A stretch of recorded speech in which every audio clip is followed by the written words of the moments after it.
Hey guys, and welcome back to Gabbing with Jessa. I can't believe that it is almost 2020.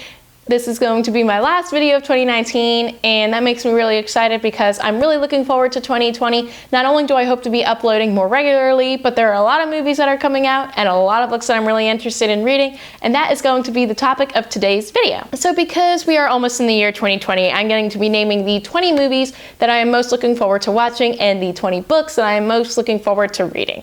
Now, the books are just going to be ones that I'm interested in reading. I don't really know a lot that are coming out. I'm a little behind on new releases, but there are still a lot of books that have been released that I'm really looking forward to starting in 2020 that'll maybe lead to me reading more new releases come the next few months. These are in no particular order, just things that I'm really excited for, that I'm really hyped for a random assortment of reasons. And let's just get started. So with movies, I'm going to be starting with The King's Man, which is due out September 18th. This is a prequel movie from the Spy Kingsman series that I really loved. I did not expect to love it. We just kind of put it on one day at my friend's parents' beach house, and I loved it. Then we continued watching the movies, and I absolutely loved it, and I'm really excited to see how this prequel movie goes. Next is Mulan, due out March 27th. Now, of course, this is a live-action remake of the 1998 classic with a girl disguising herself as a man in the Chinese army, even though that is completely against the law. At first, I wasn't really sure about this movie because I heard they were taking out the songs, they were taking out Mushu and Shang and like everyone, and I'm like, why even make this movie now? But then I saw that first full trailer release, and I'm like, this is the best thing that's ever going to happen. Of course, I'm also looking forward to Black Widow, which is due out May 1st. This is, of course, following the Marvel character, and this is going to be taking place after the events of Captain America Civil War, but before the events of Avengers Infinity War. This is in that period where she is being searched after and looked after because she helped Captain America and Bucky Barnes escape during the airport scene in Civil War. So I'm really excited to see what they do with her character, especially after what happened with her in Endgame. Next is Sonic the Hedgehog, coming out Valentine's Day, February 14th. This is, of course, about the beloved video game character. He is brought into live action for some reason, because that's what people want. That first trailer dropped and the entire world reacted to how poorly Sonic was animated, and I'm really happy that they actually listened to the fans' concerns and that they spent their own money, they pushed back and delayed the film until 2020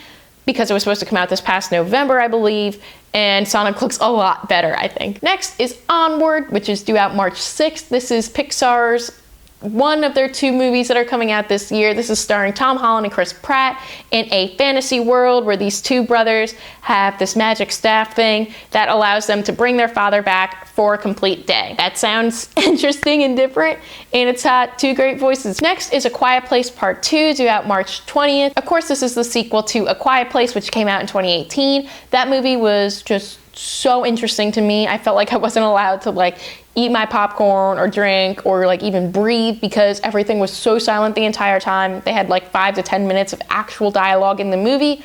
So I'm really excited to see where they take these characters.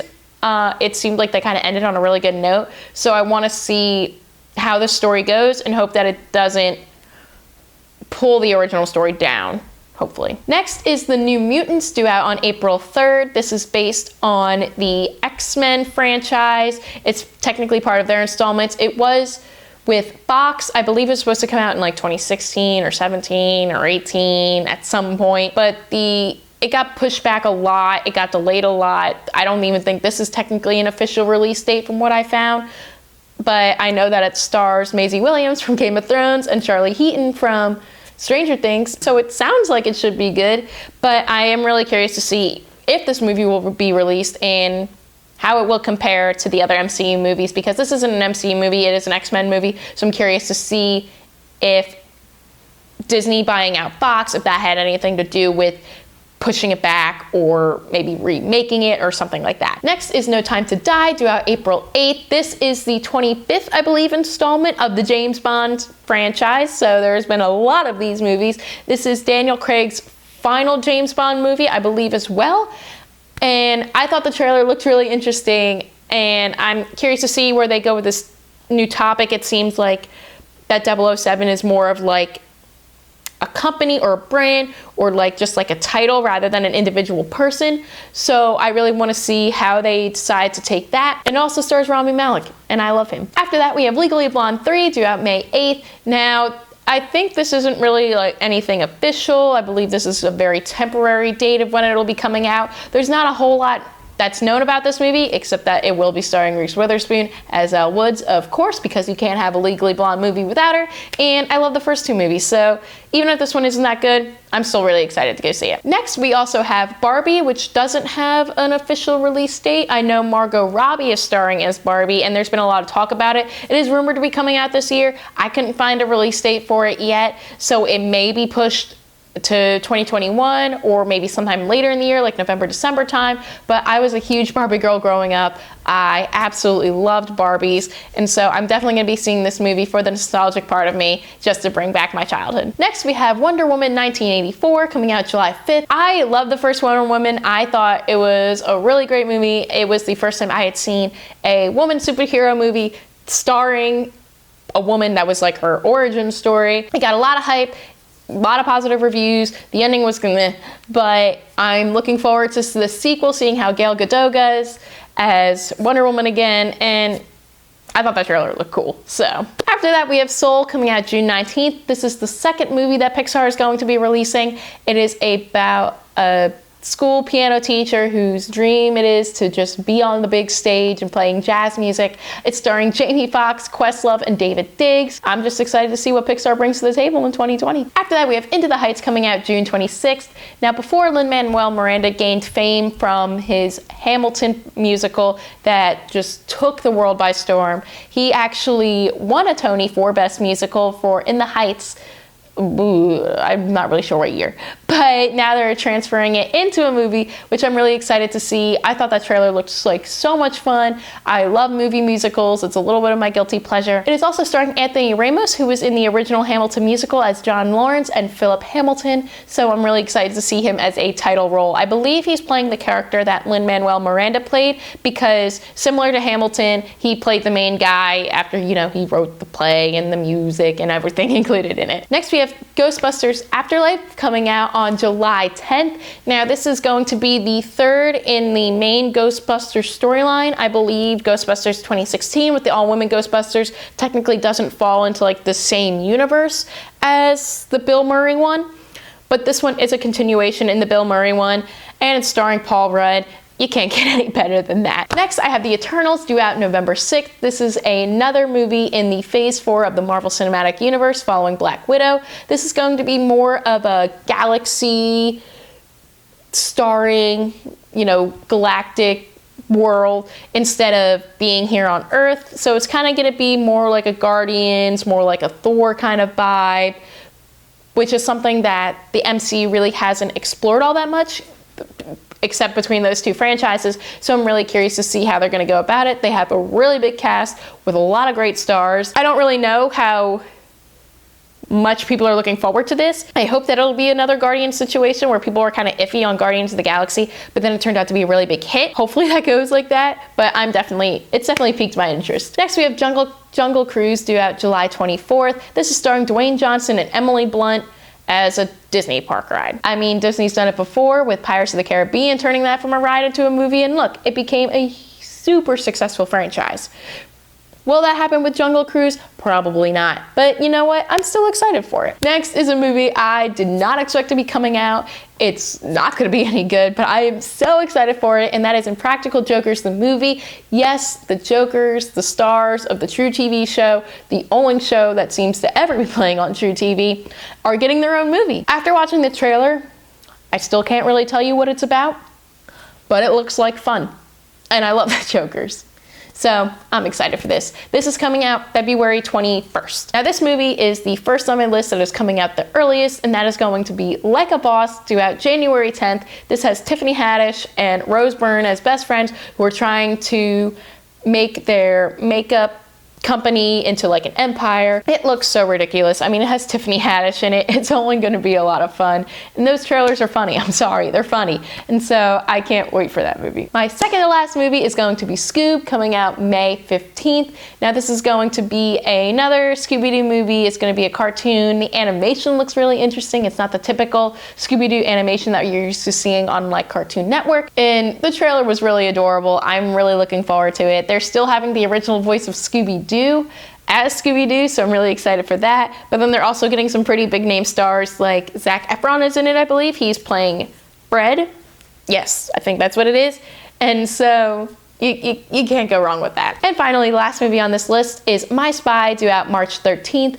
Now, this movie was supposed to come out sometime in 2019, and I really liked the trailer. I thought it looked really fun, but it did get pushed back to 2020. I'm still not really sure if this is like the correct release date, because I heard it also could be released in January, but this is the most recent information that I could find. It stars Dave Bautista as a CIA agent, and when a little girl interrupts him doing his thing to protect his secret, he trains this little girl to be a spy, and it looks so adorable. It's probably going to be another one of like the Dwayne Johnson and Madison Pettis with The Game Plan. That was it. It's probably going to be very similar to that, but I love that movie too, so I'm really looking forward to it. Okay, those were 20 movies I was looking forward to. Now it's time for 20 books that I'm looking forward to. Again, these are in no particular order, just stuff that I'm looking forward to reading. And first is going to be It by Stephen King. Now, I've never read a Stephen King book before, but that first movie of It Part 1 or Chapter 1 made me really excited to want to pick up this book. And even though I didn't enjoy Chapter 2 as much, I still am really interested to read this book because of it. I've never read Stephen King before, and I think an 1,100-page book is the perfect way to start. Next, I have City of Bones by Cassandra Clare. This is my college roommate's favorite book of all time. I never realized how big this whole Shadowhunters world was, with all the different trilogies and all the different stories that are all incorporated in it, and that there's certain ways they have to read everything. But I decided to start off with the first one, City of Bones, and she's been bugging me for like 5 years to read it, and I'm finally gonna get to it. Next is Scythe by Neal Shusterman. Now, I know The Toll just recently came out in these last few months, and I've never heard of the series before, but after seeing all the hype The Toll was getting, I'm like, I might as well just start with the first one because it's gotten a lot of hype and it's been really positively received. So this will also be my first book I've ever read by Neal Shusterman, so I'm just really excited to get this trilogy started. Next is Dune by Frank Herbert. Now, Dune is also another movie that'll be coming out in November, I believe. It's taking the place of where Fantastic Beasts 3 was supposed to be coming out in like that November 20th range. So I'm really curious to see why they replaced it. So I'm really looking forward to this movie because it is a sci-fi movie and I love sci-fi books. So I just hope I can read the book before I go see the movie, especially because I don't have Fantastic Beasts 3 to look forward to now. After that, we have A Game of Thrones by George R.R. Martin. Now, I'm one of the 5 people in the world who has not seen Game of Thrones yet. I basically know what happens, but I still am curious to see how it plays out in the book. This is, of course, the first book in a Song of Ice and Fire series, which is basically what the whole HBO show is based off of, and so you gotta start with number 1. I hope to read the majority of the series this year. I most definitely probably will not, but as long as I can start with book 1 this year, I'll be really happy. Next is Les Miserables by Victor Hugo. I was very fortunate enough to see this play on Broadway in spring of 2016, and it is a musical where they sing the entire time. That's what it is, and it is based off of this book of the French Revolution. So I'm really curious to see how translating a book into a musical like that will play into the story and how much different I may see the story. The French Revolution really isn't something that interests me all that much, but I really did enjoy the play, so I want to see where the original source material has to say about it. After that is The Shining by Stephen King. Now, like I said, I'm really interested in getting to Stephen King this year, and so you might as well just start with all the popular ones. You can't start reading Stephen King without reading The Shining, so I'm really looking forward to that one as well. It is very, very popular. I've heard very mixed reviews on both the book and the movie, so of course I'll be interested to see how that all plays out. Now, I also have The Devil Wears Prada by Lauren Weisenberg on this list. For those of you who don't know, The Devil Wears Prada is one of my favorite movies of all time. Whenever it's playing on TV, I always stop and I watch it no matter what part of the movie they're in. And I never realized that it was actually based off a book series. I believe it is a trilogy.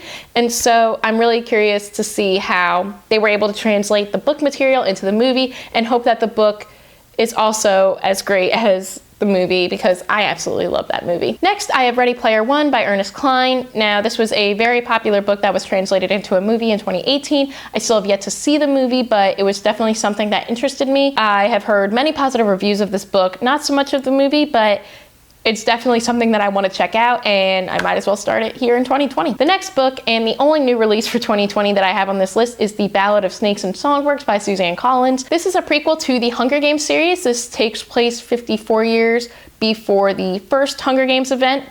So I believe that this is during Mags's season. We all remember Mags from Catching Fire. She was the old lady who didn't really say much, that was from Phoenix District, that ended up winning way long ago, but then was put back into the reaping for the 75th Quarter Quell. I'm really interested to see how this will take the Hunger Games series and what kind of a direction it'll be, and hopefully it doesn't ruin the series for me. The next book on my list is Schindler's List by Thomas Kennelly. Now, I don't know if every high school did this, but I know my high school, we had to watch the movie Schindler's List for our junior year history class, and as sad as the movie is because of the real life events that went on, I really did enjoy the movie.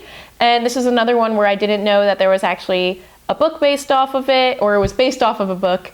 And so I'm really curious to read it. I really want to see how it is. It will probably be a very sad book, but it's something that probably everyone should know about, and so that's why I decided to put it on my list for 2020. Next is Arch Enemies by Marissa Meyer. Now, I know that the third book in the trilogy, Supernova, came out this year, and I had never heard of this series. Again, I'm kind of slow on catching up on popular trilogies or series in general from the last few years, and so I heard that this was about superheroes and right and wrong, and that's totally up my alley, and I absolutely loved Renegades. I read that this year. I gave it 5 stars on Goodreads, and as soon as I finished that, I put a request in to read Arch Enemies. I've been waiting for it from my library for so long. As long as I get to read it before the end of the year, I will be very happy. Next, to show the more nerdier side of me, is On the Origin of Species by Charles Darwin. I love reading nonfiction books, and I am such a science geek. I love everything about it, especially the subject of biology. And so, of course, I have to read On the Origin of Species by Charles Darwin because it's talked about in basically every single biology class that you take, whether you like science or not. You know who Darwin is. And so I should probably read the book that inspired a lot of the different concepts and theories that we have now. Next is After by Anna Todd. I heard that this was a Harry Styles fan fiction, and I am not a One Direction fan. I mean, I like their songs, and each of the different members, I like their individual songs as well after they decided to all go solo. But I mean, who wouldn't be interested in a Harry Styles fan fiction? And so I'm going to be adding that onto my list. Next is The Girls by Emma Cline. Kind of like Once Upon a Time in Hollywood, this takes place in the late 60s in Hollywood. It's kind of about that whole cult situation that was going on during that time, and that's what this book is based off of as well. And I heard a review on this from one other booktuber. I can't really remember who it is at this moment, but it sounded really interesting to me, and so I definitely wanted to pick it up this year because I did really enjoy Once Upon a Time in Hollywood, and if this is similar to that, I know that I'll have a good time reading it. Next is The Goldfish by Donna Tartt. I saw that the movie came out this year, and it was starring Ansel Elgort, and it actually looked really good. I thought it seemed like a really good movie. I heard it's actually really sad, both the book and the movie, so I'll be curious to see how they compare to each other, but I really liked the trailer for the movie. It sounded really good, and so I really want to be able to pick up this book and maybe also compare it to the movie once the movie comes out on DVD. Next is A Wrinkle in Time by Madeleine L'Engle. I saw A Wrinkle in Time in theaters, the newer one that came out in 2018, I believe, and that movie was absolutely bonkers. I got lost so many times during it, and so I want to be able to read the book so that way I can see if everything that was going on, like, I completely understood it, because I really don't think that I did. It was wild. I had a lot of fun during it, but I really didn't understand it. It was an okay movie, but I really just want to see if I understood the movie completely. My final Stephen King book of the year will be Pet Sematary by Stephen King. Like I said before, you gotta hit the main Stephen King books to see if you really like Stephen King. And so why not add Pet Sematary to the list? I know that the movie was remade this year, and I think a lot of people enjoyed it. I heard it does deviate a bit from the book, but I also heard a lot of great things about the book, so I'm really curious to read about that because, again, who doesn't want to read another Stephen King novel. My second to last book is Daisy Jones and the Six by Taylor Jenkins Reid. I've been watching a lot of booktube videos, and a lot of people have put this on their favorite books of the year or even favorite book of all time, and that's really intriguing to me. I mean, I want to be able to figure out why all these people love this book so much, and so I wanted to add it onto this list because of all the different booktubers that I've watched. They've seemed to really enjoy it themselves. And finally, I have Cinder by Marissa Meyer. Again, another series that I am late to the game on. This is a 4-part series, I believe, yes. And this sounds really interesting to me because I do love sci-fi, and it is based off of different storybook retellings. This is about Cinderella, obviously, and so I really am interested to get started on this series just to see if I will have another fun series by Marissa Meyer to look forward to. And that is all of the books that I want to read for 2020. So this was my 2020 vision of 20 books and 20 movies that I'm really excited and looking forward to reading and watching during the year 2020. What books and movies are you looking forward to reading and watching this year? Let me know all that in the comments below. Also, please don't forget to subscribe and like this video for more content like this. Happy New Year. I can't wait for 2020. And until next time, keep on gabbing.